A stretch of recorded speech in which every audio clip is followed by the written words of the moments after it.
There's quite a lot of people out there that are kind of passionate about wanting to start a business, but maybe not quite able to connect that with the market. The market just may not value what you're offering. How can you re-engineer growth in your business, but starting from the point of view of what is it that your customers are really looking for now? So it's not just where your customers are moving on, listening to your customers, it's understanding that, but how are your customers buying? Where are they? Yeah. Where might they see you? You know, have we got a product that aligns with what customers are actually asking Yeah. for, and are there enough customers to actually make a market? Yeah.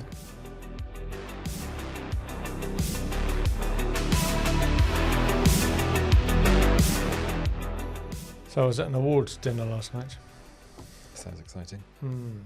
Got the black tie out for the first time since COVID. Since before COVID. Okay. Well. Yeah, it used to be a lot more of those sorts of things, didn't they? But no, I haven't had an occasion to use a black tie thing. Okay. I had to go onto YouTube again and work out how to tie it. Look at that. Oh, I just got a clippy. I think most people have. I was being contrarian. I give it a go. Anyway, you learn a lot of things from going to these sort of things. How do industries present themselves? It wasn't our industry. I was as a guest of somebody else's and it shall remain nameless because it was one of those things where you think, gosh, if you're not really into this world, it's all a bit niche, let's say. You know, it's hard to interest others who's not in that place.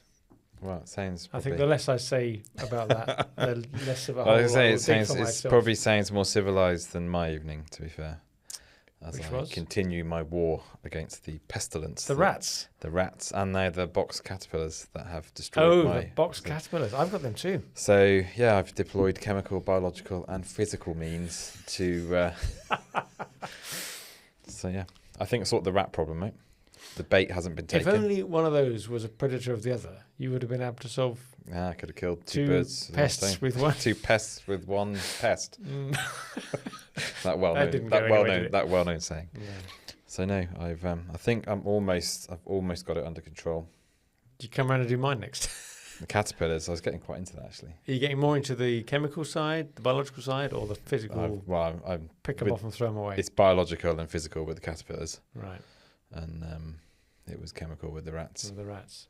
But you're getting there. And I think squirrels. I've not seen many squirrels around. Ever since the rats disappeared. Ever since Gosh, you'll have the RSPCA coming. So, but there we go. Good. Yeah. All right. No dad jokes this week. You really detoxed on the Instagram. You've lost all. You've lost all lost my cultural source. input. You've got no idea what's going on in the world. I've lost my source. I saw one the other day, but it was too cringe. I can't even remember. I saw it and thought. Did you immediately I could blank do it from that your one. mind? Can you do that? Oh, I'm terrible with jokes. I can't remember them. I'd have to have it written down if I was doing a dad joke. Right.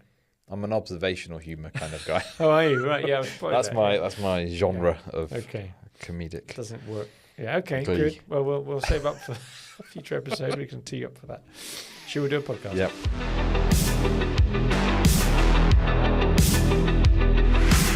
Hello and welcome to another episode of the SME Growth Podcast from Wellmeadow. Here we are again trying to come up with something useful or interesting for owners and managers of SME businesses across the country. So this week we've got Richard here again. Hello. And a run of these, aren't there? We're just two of us. We'll have to get a guest in to break up the monotony of it all. Yeah. We are on episode 120. Yes. Is there anything significant about 120? We did think about dart finishes. Dart finishes. But I've just looked up. It's not particularly exciting for dart finishes because I thought, when does it get difficult? When are the numbers that you can't get with a darts finish? A bogey number, apparently it's called. A lowest one. Can you guess the lowest bogey number? It's got to be a prime, hasn't it? Well, why would it have to be a prime? I don't know. I was just thinking. Because you can. I don't know. That's an interesting point because you can have doubles and triples and all sorts. Anyway, 159. Okay. And there's a whole rush of them through the 160s. So that's the lowest number you can't get on 3-dart finish. But 120, easy peasy. Triple 20, double 20. It's triple 20, single 20, double top. There we go. Or triple 20, triple 12, double top, double 12. And we could rattle those off all day, couldn't we? For those of you who aren't pub athletes, 120 is also a factorial of 5. So 5 times 4 times 3 times 2 times 1, 120. That's divisible by 3. And, There's many others. There can't be many interesting facts about 120. Well, linking it back to my pestilence, which isn't quite of a biblical proportion, but Right. at times has felt like it. Yeah. So Moses died at 120, and apparently it's At 120? Yeah, so Age of 120? age of 120. So the Jewish saying, if you want to wish someone a good health type of thing, Yeah. is to may you live to 120. But no one in modern era has ever been recorded as living beyond, well, I don't know, 115? Turns out Moses lived quite a long time ago, pre-modern era. But he beat anything that modern medicine can deliver. I could do a whole podcast on that. Wow. But anyway, so may you live till 120, Well, thank you very much. And you or too. at least until we get our shareholder protection sorted out. And then you don't care how long I live. There's an advert for relevant life insurance policies, Exactly. folks. Sponsored by. whoever it is we get our insurance from. And don't forget, it's tax deductible. Okay, so what were the 3 episodes that got us here? Got us here. So 119, surviving the AI shakeup. The AI expertise shake-up. Shake-up, Yeah, this yeah. was the confluence of an increasing lake of information and a lowering cost of accessing it. That's the one. That's good, yeah. 118 was how to deliver a killer sales pitch. Yes, that was on the back of us delivering a Killer sales pitch. Which, update for regular listeners, is that that's going quite well. Yeah. And it looks like we're in the final one of one. So we'll see how that goes and we'll keep you up to date. and then 117 was the last time we had a guest in, actually. Tracy. Yeah. Tracy Miller from BBB. Yeah. And that was on building business communities that, membership organisations, wasn't it? that work and membership organisations. So that was a good chat on that. Yeah, and she focuses a lot on quite small businesses, and sub $1 million and maybe even sub 100,000. Yeah. And created a membership network of sort of supporting network of business owners. Indeed. Very interesting. Okay, so they brought us to where we are today, episode 120. So what have you got in store for us today then? Or did you want a throwback? Do you want The Richard sorry, special? I missed your throwback. Richard special. Throwback. Well, because it's Mental Health Awareness Month, May, I thought, where else would I go but episode 76, how to stand out on LinkedIn with Darren Palatina, which, whilst in and of itself the title is LinkedIn, we did have a very good conversation about that, about his mental health journey and PTSD, having been in the Navy. Yeah. And it's a very good story. So I thought, given it's Mental Health Awareness Week or month, I would Give a shout out to episode 76. So Darren Palatino also happens to have some very good top tips on using LinkedIn. Yeah. To the best. So and he's a great speaker. Double As whammy. you say, a good story as well to reflect on and make you realise how important that is. Okay, good. Well, thanks for that, Rich. Good throwback. What episode was that again? 76. 76. You can remind us at the end as well. From the annals. Good. So, 120. 120. Triple 20, double 20 So top. this week, a couple of things have shaped today's podcast, and one of them being I was sort of inspired by a friend of mine, Reese Parry, no relation. Mm-hmm.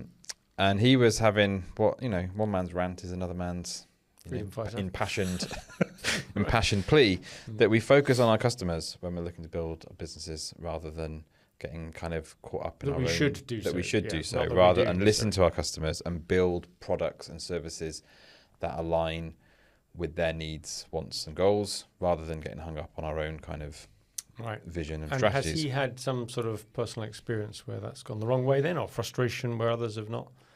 I think served him well? he's worked with quite a few businesses, so he sees that, and I think we're all maybe guilty of that, as particularly if you're an owner manager or founder, where your particular vision for something may not quite align with where the market is.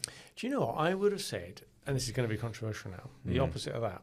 Okay. Only because I would have thought entrepreneurs and founders are quite good. They wouldn't have got to where they are unless they were just very lucky first time, without understanding what the market wants, what the customers need, and continuously not major pivoting, but tweaking and directing and all that. As soon as the business gets large enough that key decisions are being taken by people other than the founder, and then especially when it goes to second generation and the founder isn't even around anymore, then people tend to get quite used to a business model that seems to have worked for a long time. There's the whole, if it ain't broke, don't fix it metaphor. People don't like changing too much stuff. And so they may not spot the move of the market, and then they may be less equipped to deal with it. So that's why I would have gone the other way. Yeah, no, I can see that. I see that. But I think maybe there is a case where, and maybe this is really a much I think there are entrepreneurs who have that kind of instinctive sort of feel for the market. They've got a gut feel. They understand, what's going to work, what isn't going to work. But I also think there's quite a lot of people out there that are kind of passionate about wanting to start a business, but maybe not quite able to connect that with the market. And do you think, okay, take that example then. So you've got people who have come up with an idea and they're quite trammeled, if you like. Yeah. They think this is what I'm going to do, and they've almost convinced themselves, perhaps despite the odds, that this is what the market wants. Yeah. And therefore I'm going to deliver that anyway. And they've defined it to such an extent, and they convince themselves that that's it. That even when they're not doing so well, they just say it's the startup curve and it'll take time and it'll come, without accepting that maybe they've not quite hit the target. Well, there's sort of, they're living on hopes and dreams, as it were. But I think that's maybe at the very, the very kind of embryonic end of the startup journey. But I also think you do sort of see this with companies where they may be more mature, like you talked about in your, kind of opening gambit there, where just what worked yesterday isn't really working today. Yeah. But because they've got a certain amount of momentum, they've got a certain amount of just, this is the way we've always done it. Maybe there's some cultural issues. So I thought, well, if we look at how can you re-engineer growth in your business, but starting from the point of view of what is it that your customers are really looking for now? Yeah. Okay. Now, this reminds me of back a previous episode we did, because if a CEO gets a bit stuck in a rut and doesn't listen to new ideas from members of the team and so on, that was one of the signs of when a CEO should step down, which was the subject of episode 90. Episode 90, And I thought that was really interesting, because there were a number of different signs. One is where the CEO gets a bit bored with the day-to-day business and starts going on an acquisition trail and forgetting the day-to-day. But that's another one, isn't it, where it's probably related to the one I said earlier, where it's worked in the past, works so well, that you think it must just be a downturn, rather than the market's moved on and there's new demands from customers. And we do see that, and I think there is, there's an awful lot to be said for experience, and you see that a lot of seasoned business people in a business bringing experience to bear, and I think there's definitely a lot to be said for that. But I think there's also a flip side of that coin where you rest too much on that experience, and it almost blinds you. This is what we did yesterday. That always worked. Yeah. The way we did it always used to work, and this technique or this marketing strategy or this approach to sales or how we treat staff or whatever it is. And maybe you've got to just reframe that paradigm to say, how do I take that experience but actually use it in today's market? So if we've got examples then where everyone will recognise businesses that have been through this and have maybe not reacted fast enough. The history is filled with failed businesses. Yeah, I mean, I guess your classic one is Blockbuster, isn't it? That is the absolute classic example. It was such a pop. It was like every town had a Blockbuster, sometimes more than one. And I always use Blockbuster as an example with my kids, because I say, well, they'd never heard of it or never seen one, right? Well, they've never. Well, yeah, they may. I don't know. They probably seen it in films. They may have seen it in films or something. But I say, if we wanted to watch a film, we had to, get in the car or walk to Blockbusters or whatever. But that was part of it. But it's part of it, and you'd go round, and you'd often bump into someone you knew, so there was a bit of a social Dustin element Hoffman, to it. for example. And then have a little look round. Have they even got the film that you want to watch? If it was a new that's where release. the arguments happen. I don't want to watch that. I've seen it before, but I want to watch this. I don't want to watch that. I've seen that, and kind of. Then you'd get it, and you'd get it home. You'd hope that the tape wasn't dirty, and I mean that in the physical sense rather than the someone's put the wrong one in the box. The wrong one, and or the CD's scratched or the DVD's scratched or whatever it is. You watch it, then you've got to take it back, haven't you? Do you remember the sticker on it? It says, be kind, rewind after use. Be kind, rewind. Be kind, rewind. And so there was this whole kind of almost like 3-day process that used to happen to watch a film. And there were late fees, which I think was one of their biggest complaints, wasn't it? The late fees. So whereas now, you can just start watching something, I'm bored of this, turn it off. And I think there's huge implications there for gratification and resilience and all that. But anyway, that's just my usual Blockbuster. But wasn't there a story that Netflix, who came along and everyone's heard of those now, they offered to do a deal with Blockbuster? They did. And they turned it down. Yeah. I think there must be countless examples of that where someone turned down a great idea. Didn't the guy who invented the Black & Decker Workmate have hundreds of attempts to try and get them interested in it, and then just copied it? All sorts of things. So Blockbuster's a classic one where they didn't spot the market moving away from them. And it wasn't that people weren't watching films anymore. No. Interestingly, it was purely the method of delivery. Yeah. And Netflix wasn't streaming because the internet wasn't fast enough back in the day.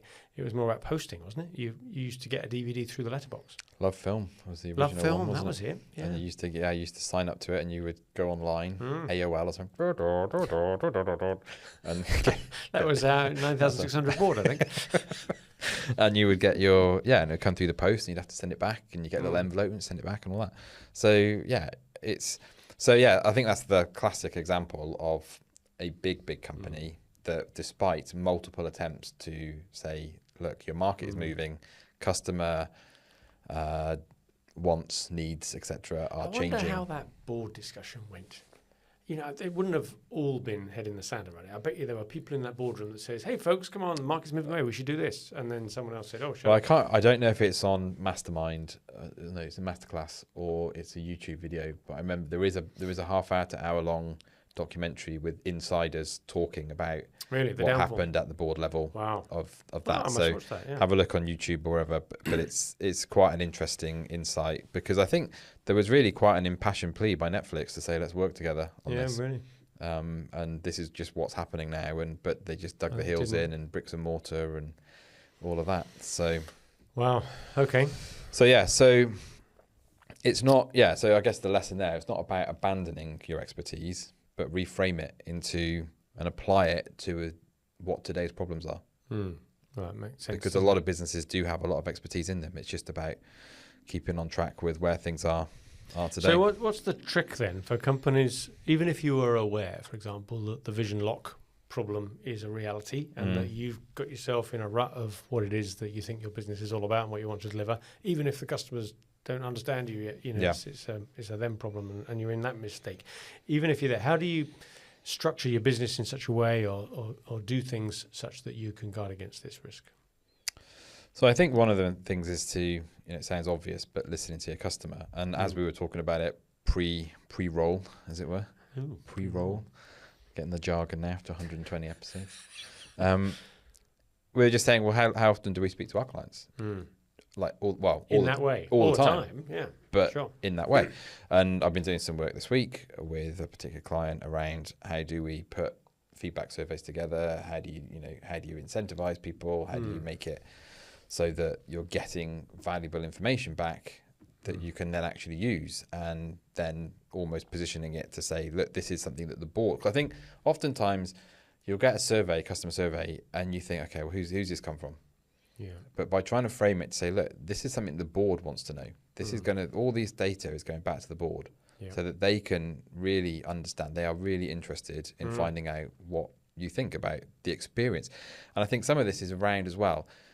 And I think we are moving towards, we did a whole episode 111 around customer experience and how to build a customer experience. And I think we all want experience now. So it's not just enough to say, this is our service, this is our product.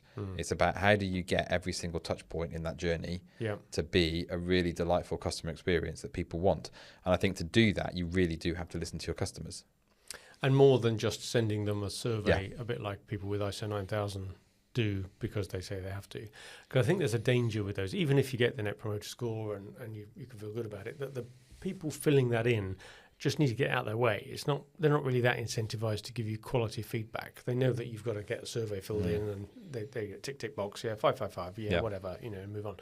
To get someone to really engage with that and give you honest feedback, that's a challenge, isn't it? Yeah, and I think that was one of the things we spoke about with this particular client, was to say, let's go and interview some of these people. Let's go if there's a problem or if there's a really good example, but get under the skin of this and turn it into a positive, turn it into a case study, turn it into something that we can take forward. But I think you've got to go and talk to people. You've got to go and or mystery shop it. Be on the end of how many MDs, CEOs go and experience what their service is like. Yeah. Even ring up their own company. Fill in the form on their own company's website. How many times? How many times do you have to wait for the phone to ring, or what? So there's a bit about testing it for yourself. Yeah. It's a bit about authentic questioning, maybe in companion with a more structured survey, especially if you've got lots of customers, if you're a B2C company especially. But for B2B, you might have fewer customers to deal with. And there's an example for one of our clients where the sales director, Simon's just retired. If you're listening, Simon, hope you're enjoying your golf. I'm sure you're playing lots of it. But he used to get me a couple of times a year to do customer advisory board interviews. Yep. And we've done those a lot in the past, especially with some of our legal clients. But this was a B2B manufacturer. And he would put up a few people's names, invite them along, and tell them that they were going to be interviewed by the chairman of the board, which is how I came in. And we'd set up an online call, and I'd go through a series of questions and get them to really open up on behalf of the company, if you like, to say, how can... Bear in mind, this is going to be used to help them. So this isn't just don't just say nice things because you want to be nice to them. If there are really things they can improve on, really. And you've got to draw it out a little bit. And they were fantastic. And we gave a little PowerPoint presentation at the end with little video clips in it and quotes coming out of it and, radar plots of the scores. And it was really valuable. They really loved it. Well, I think as well, it's a great opportunity to find out how are people not only viewing your company, but using your services, using your products. So an example of that was Slack, which we all know as a business tool now.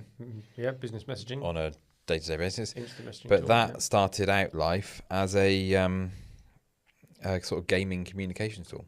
Well, people would message while they're playing a game. While the game, Online games. Yeah, and and I think also whilst they were sort of developing the game as well. So, well, I knew it had a kind of a trendy hipster sort of background to it. It was very, very much the Silicon Valley darling, wasn't it, of that? Because is it a kind of a competitor to Microsoft Teams in a way, for the messaging bit?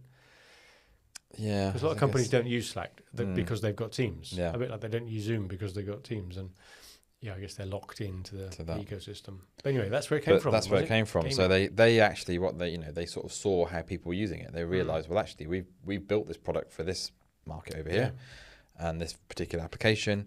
Oh, then it turns out that people are using it for this other... For just business and stuff. I guess if you weren't listening to the market, if you weren't listening to customers, if you weren't out there seeing, well, how are you using this then? Yeah. You're not going to get that. And, who knows? You might be sitting on the next Slack. Could be. Yeah. So that was not so much a pivot because they didn't change the product, but they changed the focus of who they marketed to and maybe tailored their features to it and all that sort of thing. So I suppose then if you are, if you go through this process of looking and say, okay, well, maybe we are a bit stagnant or we're looking for this growth and we're not seeing it. Okay, let's go and listen to the customers. Let's try and find out what's going on in the market, and you come back with some feedback on that. I guess then you have got that to make that decision of do you pivot or not? Do you Yeah, there must be a lot of inertia. I was reading somewhere the other day, and we'll probably do another episode on this. There's sort of 6 fallacies that humans have, and one of them is inertia, as well as optimism and all that sort of thing. But this idea that we've been doing it this long, it's quite a difficult decision, a brave decision, isn't it? To say either stop doing this or move into quite a different direction. So I think we've done an episode as well, which I was trying to look up to see which one it was. Episode 107, when to persevere, when to quit. Ah, yes. Which was a kind of... Was that the when it's a dip? In the dip. Seth Godin one. Seth Godin book. And so that whole discussion around that was, okay, what conditions need to be true in order to say, do we persevere with this? Because we're 3 months away from glory. Yeah. Or is it actually time to quit? Yeah. And then... what does quitting look like? And be really honest about that. And be aware of the chasm. The fact that you get early growth is sometimes a lot easier than scaling it up. And I think as well, there probably is some cautionary. So whilst it is good to listen to customers and get the feedback and all of that, we've had some, I won't say disasters, but we have followed the market with certain startups that we've had in the past that have not particularly, when push has come to shove, just listening to the market meant that we developed a product that when we actually had it and went to them and said, look, we've done what you asked, and they all said, no, we're not actually that interested. Yeah, no, that's right. We've talked about that before, haven't we? The fallacy of some of the market research that we've done. Yeah. Or also the appealing to niche interests. And when you think you've got a minimum viable product, but actually on reflection you realise that you had a maximum unviable product.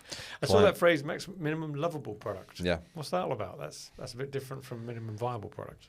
Yeah, I think that's something that's probably just, I don't know. I think all these things probably go through some form of rebrand. Someone's just come up with a new brand name. Minimum viable product was more of a lean startup term. Yeah. Eric Ries, back in whenever it was, early. That's probably 20 years old now. I think his advice is a bit out of date now. But principles are the same, but the practicalities. Yeah, I think when he was doing it, you could do ad clicks. Google ad for like 5 cents a click or something, which kind of probably dates it. Yeah. Whereas I think now, the minimum viable product is probably evolved massively in terms of what people expect. Yeah. You know, that was all pre-iPhone and apps and everything looking lovely. So I think the minimum lovable offering is something around that, or minimum lovable product is something around, you know, what is it that someone's actually going to engage with? You solve a real pain. A real pain problem. Yeah. There's a rule I think Silicon Valley used in some of their investment circles, the rule of 40. Have you heard of that before? Where the sum of the gross margin and the compound annual growth rate have to be at least 40. The idea being that either you've got a very profitable, slow-moving product, it probably has to be of a certain size, or it's growing at the equivalent of 40% a year. And I think that's possibly, something like that is probably a useful rule of thumb to have, because when you're sitting there at reasonably low numbers, it's easy to convince yourself that success is just around the corner. Yeah. But unless on a monthly measured basis, your compound annual growth rate or compound monthly growth rate is equivalent to that 40% a year or more, then you've not got it. You've not hit the sweet spot. The problem then, I guess, is that you think, but if I just added this feature or tweaked that thing or tried this different marketing channel, you know, maybe then perhaps. That's the one. But you can just keep going, chasing it, can't you? Yeah. When it may not be there. The market just may not value what you're offering. Yeah, and I think that's back to that whole kind of, is there a gap in the market or a market in the gap? But this is more startup stuff. What you started out by talking about, which I think is the more useful thing for existing businesses, is when you've been there, you've had the growth, you've got to a certain size, but it's just not quite firing on all cylinders anymore, and you can't quite work out why. And one of the big possibilities is that the market's moved on. But I think you can take some of that startup thinking and put it into a mature business. So let's say you do find yourself where you're plateauing or you've got churn of customers or whatever. And you think, okay, well, it doesn't necessarily have to be an entire pivot of the entire business, does it? And I think any of these things, when you're starting to think about getting customer feedback or talking to the customer and understanding the market, you want to have a process that you can go through that is testable, scalable, repeatable, all of those things, but that you can apply to just a small part of the market and test it, get the feedback, go again. We're not talking wholesale. Well, I'm thinking back through our experience, given that we've had nearly 20 years of this in one form or another. And when you start out giving business advice, and we soon found our way to the board meetings and realised that the boards weren't functional, it's all very well criticising or giving advice to the owner about how to run their board meetings better. What they actually wanted when you asked them is say, well, can you do it for me? So we ended up doing that. So then you do that for a long time and that becomes a new thing and everybody loves that. But then after a while they say, okay, now you're running the board meetings and we're getting all this stuff surfaced that are problems. You're now just telling us where the next problem is, which in our case we found out was very much a growth front-end problem rather than a delivery problem.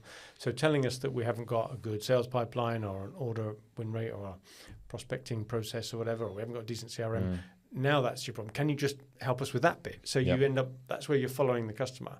But the cautionary tale is that you can't keep just doing what the customers ask all the time, because if you're going to get taken down rabbit holes and maybe enter areas that you're not adding more value than someone else in terms. And there's a lot, I think, is episode 106, where we talk about SaaS businesses, how to grow a SaaS business. So we had Magic Minutes, or we still have Magic Minutes.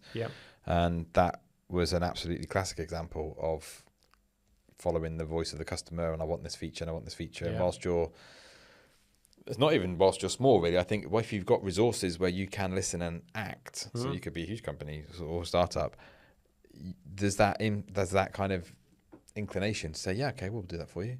You want to please, right? You want to listen to your customer. But that then ends up with this kind of Frankenstein was the creator, wasn't he, not the monster, but Frankenstein's creation of which we were the ultimate meta with like Inception here. What level are we in? Is it spinning top? Are we the monster? Are we the character? The doctor? But so wherever you are, there's the you got to be careful that you're staying true to you got to have a North Star in all this, I think. And guy, that's back to what's his name? I'm looking at the book over there, Good Strategy, Bad Strategy.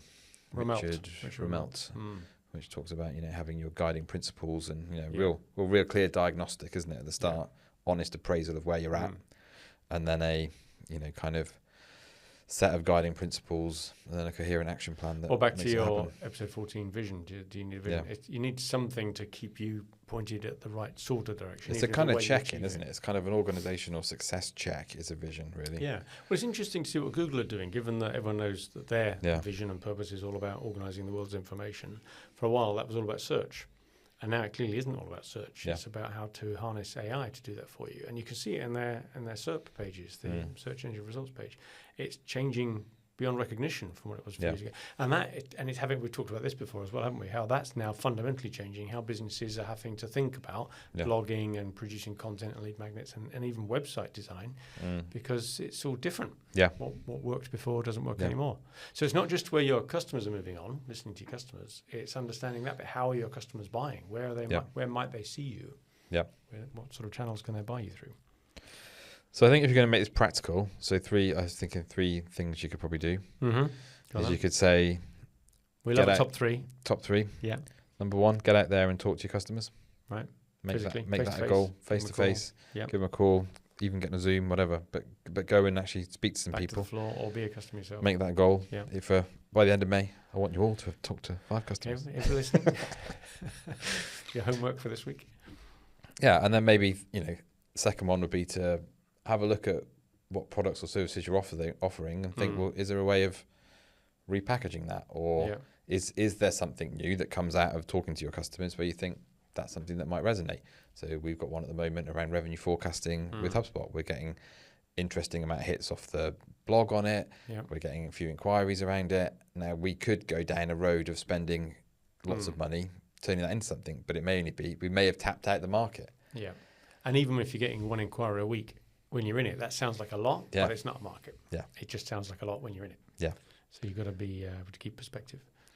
So off the back of that, you could say number 3 would be come up with a pilot that would say, how could we test that? What is a way of testing that? Our revenue forecasting example, to say, have we actually got something here that, have we got a product that aligns with what customers are actually asking for, and are there enough customers to actually make a market? Yeah, and I think that's going back to your revenue forecasting bit. We've had lots of inquiries on it. As soon as you ask people to pay for your expertise, that's the other thing, it evaporates. Yeah. People want a lot of stuff for free, and there's a lot of stuff available for free now. Yeah. And there's probably a phenomenon there around blogs and forums and stuff where people just expect this sort of free sharing of information, but clearly you still need to earn a living, right? So number 1, talk to your customers. Number 2, see if you can identify if there's any products or services pivots that you could do. And number 3, if you do find that, pilot it in a way that doesn't let you run away with bet the farm. A false negative. Yeah. Good. Okay. Some good points there. And there's some interesting experiences we're going through at the moment with some of our clients, which, clearly we can't talk about all of these in attributable ways, but it's interesting to see how other companies that they know about, we're talking 2 and 3 steps removed here, how some of those are getting into trouble at the moment. There's a bit of uncertainty in some areas of the market. We're seeing some companies getting into a bit of bother. And when you unpeel that as to, well, why have they got there? It's this sort of thing. It's absolutely, they've carried on doing what they always did, thinking that would be okay, not realizing that maybe a new competitor has entered the market, or customer preferences have changed, or there's a tightening up of the market, several sectors. I mean, this week alone, we've seen 2 major trade deals be announced by the UK, whether they're all as impactful as they're badged, time will tell. But if you were in selling aluminium and steel, last week you were subject to a 25% tariff, and now you've got 0%. That's just suddenly changed your world. And similarly automotive. So you've got to be aware of all that stuff. And in fact, in all of our board meetings, we have an item on the agenda towards the end called Strategic Environment Scan, where we ask all the directors to share with the others around the table, and we document it. What have you heard? What's going on? What do you know about competitors, suppliers, customers, regulation? What changes? And it's actually quite revealing how many people around the table then say something, because you realise quite a few are head down, get on, internally focused, and not so many are, meerkats looking out over the savannah. Meerkat. There we go. That's the quote of the podcast. I'll leave you with that. All right. Are you a meerkat or an ostrich? There you go. There we go. And remind us again about Darren Palatina's episode number. You said episode 76. And you've name dropped a lot of episodes today. I have, actually. I don't know why. You've done your homework, haven't you? I just kind of You thought this feeds into so much. Well, we've got now 120 episodes. It's all starting to self-propagate, isn't it? Do you think we could just get AI to create a next episode by taking cuts from all the ones we've done? Or just have a look at this. We could train our own AI model. I did wonder about that. If someone malicious wanted to do that, they've got a lot to go on. program a robot of us. Scary. Okay, thanks a lot, Rich. No worries. Good subject again, good topics. Thank you very much as well for listening to us. This is another episode of the SME Growth Podcast, episode 120, no less, brought to you by Wellmeadow, and it's designed especially for owners and managers of small and medium-sized enterprises. So thanks for listening to that. If you know somebody else who might benefit or enjoy it, then please send them a link, tell them about it in the pub or whatever it may be to jog them into consciousness. And in the meantime, good luck with your business.